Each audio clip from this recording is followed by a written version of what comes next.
Hi, and welcome to Below Basic Mechanic.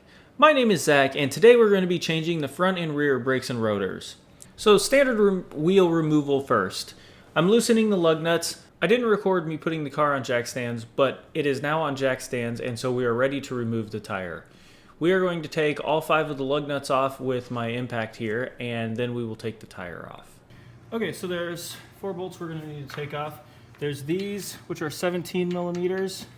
And then the 2 studs, which you can't see, are 19. So I'm now going to be loosening the 2 17 millimeter bolts, and then I will totally remove the bottom 17. This is so we can flip up the caliper and actually remove the brakes.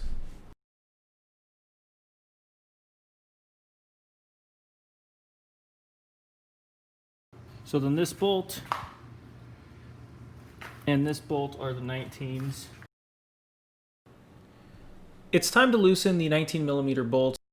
After we pull them out, we will be able to take the whole assembly off, remove the Phillips head screw, which is on the front of the rotor, and then we'll be able to replace the rotor. The whole assembly will still be held onto the car by the brake line, so I'm putting a bungee cord around it, and I will hang it from just somewhere up above so that it doesn't put a lot of pressure on the brake line. Okay, it took me a little bit. I borrowed my buddy's impact, but I managed to get this, I think. Yep. Now we're taking the old rotor off, putting the new one on, and reinstalling the Phillips head screw. Next, we're going to bring the brake caliper back down and reinstall it with the 19 millimeter bolts.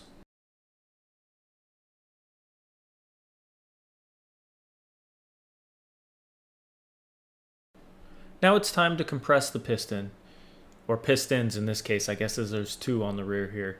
I'm using a C-clamp and a board to push them in. I just tighten the C-clamp, and it starts off a little crooked, but it straightens itself out and pushes the pistons in. Little tabby McTaverson goes up top.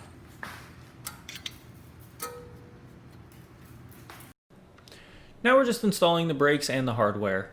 I know a lot of people use grease. I don't usually use it. I've never had much problem with squeaking, so I just leave it off. We're at the assembly phase. I just pressed these in. We put the new brakes in. This little tab piece, the one with the little tab, goes up. And then, so you install that on the top, bottom, you put the brakes in, and then I'm installing these tension springs. So they keep shooting out and making me go find.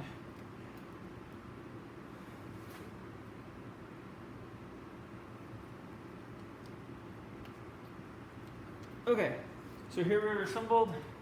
We have these new pieces, new brake pads. This is compressed, our new tension springs.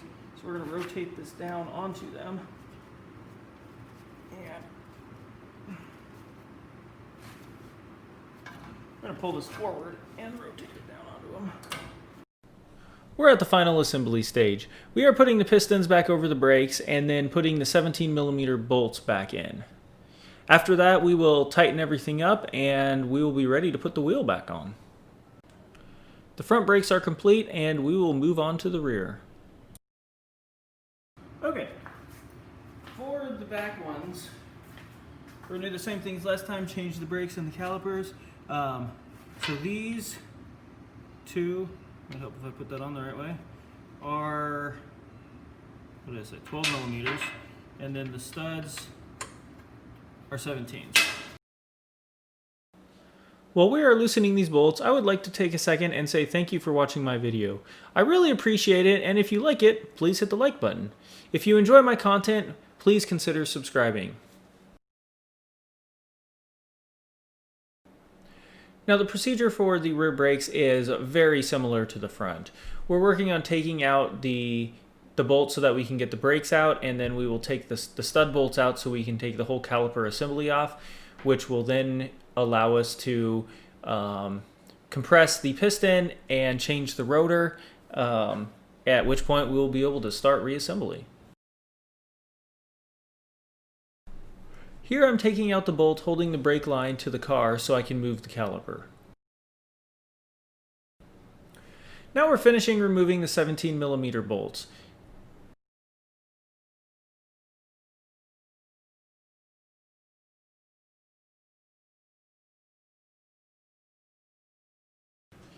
Now that we've set that out of the way, we can take the Phillips head screw out and pull the old rotor off and then put the new rotor on.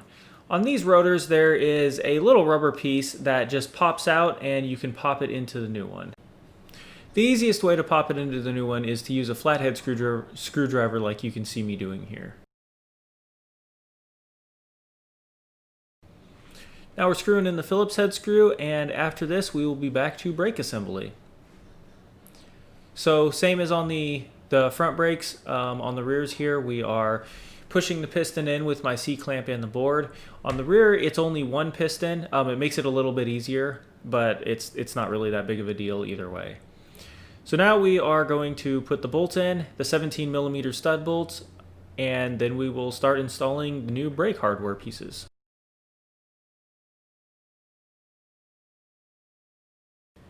Since we've already talked about the front side as we did it, I'm just going to let you watch as I finish up the rear brakes.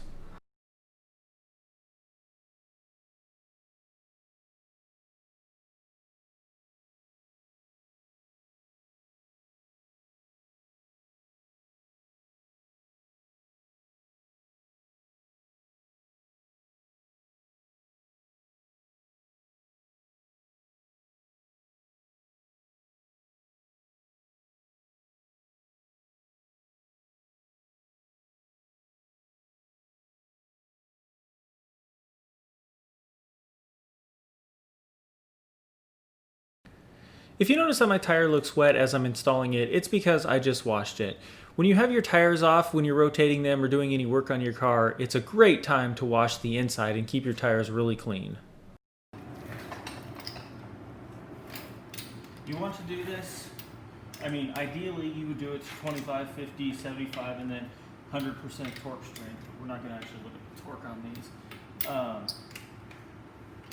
But the reason that is so that the force is spread, or the stress, I guess, is spread evenly among all the bolts.